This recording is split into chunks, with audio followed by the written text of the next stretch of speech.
Bro, back in the day, anytime you turn on your console, you know you're about to get in. Like, coming back home from school, or even going to a friend's house to play a certain game, just felt like the best shit ever. Unless your mom come into the room and tell you to raps, it was on, or else just wouldn't sleep. Now back in full of glitches and bugs for $70 and still have to pay for a DLC to play the rest of the game. And the worst part, the game technically isn't even your property. Like, I be forgetting my own password sometimes. And they expect me to remember and memorize my password that I literally created and I never actually had to use for like 6 years. In my book, I call this a scam. And you know, this generation of consoles is turning out to be underwhelming and disappointing. With barely any games that left a mark. Matter of fact, we barely had any games. Be for real. Like, GTA 5 already released for like 100 times already. Like, I have had enough. For about 3 to 4 years, I think, most releases have actually launched on PS4 as well. So it's not like this generation specifically had many games that actually they can call their own. Like, we got Spider-Man 2, Final Fantasy VII Rebirth, Demon's Souls Remake, and a few handful. And if you really think about it, most of this just released on PS5. And recently, Resident Evil Requiem. So most major companies really haven't done much. Nowadays, every time I turn on the game, I have to deal with a 12-year-old sweat that stresses me more than my girl asking me if I still love her she was a mosquito. Like, bro, we can catch a fucking break. I swear to God, every running game on my ass. I can make this shit up. Okay now, online games used to be about the fun and making memories with your friends. Even them toxic lobbies, I've heard the most obscene shit. What? Go suck your mom's cock,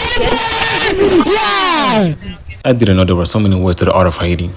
Them 12-year-olds were demons. They were racist and toxic as shit, like, I swear to God.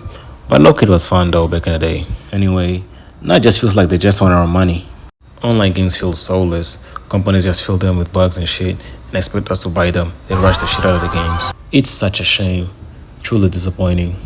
One thing that really bothers me is that there's a lack of groundbreaking story games. There are rarely any new entries.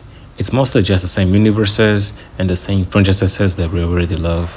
Which I don't mind getting, obviously. But it definitely would be a breath of fresh air to get some new ones. Like, at least they should try. Cyberpunk 2077 had the potential to be one of the greatest releases, like, the hype was unreal. But due to the disaster it was in its release, it ended up not living to its full potential. But damn, bro, like, how do they release games with so many bugs? Like, I don't get it. Like, if it's not ready, just delay it. Look at GTA 6, we're literally in 2026, and still uncertain, but at least we can expect something decent. It's going to be the biggest release of all time. The hype and anticipation it's generating, if fulfilled, bro, it's gonna be life-changing, and will definitely contribute to making video games almost or maybe just as fun as they were before. And Cyberpunk means fucking crazy at the time. And now GTA 6, people are preparing crazy for this. Like, this might be bigger than World War 3, bro. If the launch was like only physical copies like back in the day, I swear the lines will be stretching across the fucking world, bro. That's how big this is. So I know that Rockstar knows that they can fuck this up. And well, hopefully many companies will see this and understand that they have to up their level. That they need to up their level.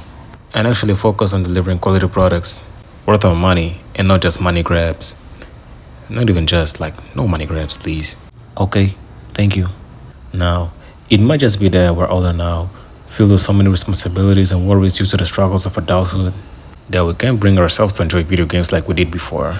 But I realized that the passion I feel with sports is almost the same as when I was younger, so it's definitely not just about getting older. Video games just simply don't hit the same. Hopefully, the last years of this console generation will bring something truly remarkable and memorable that will make video games as enjoyable and as magical as they once were. I hope this topic resonated with you like it did with me, and I hope you enjoyed the video. And if you don't like this video, you'll be a special break and you won't get to play GTA 6. Anyway, I hope you stay well. Have a great day. Peace.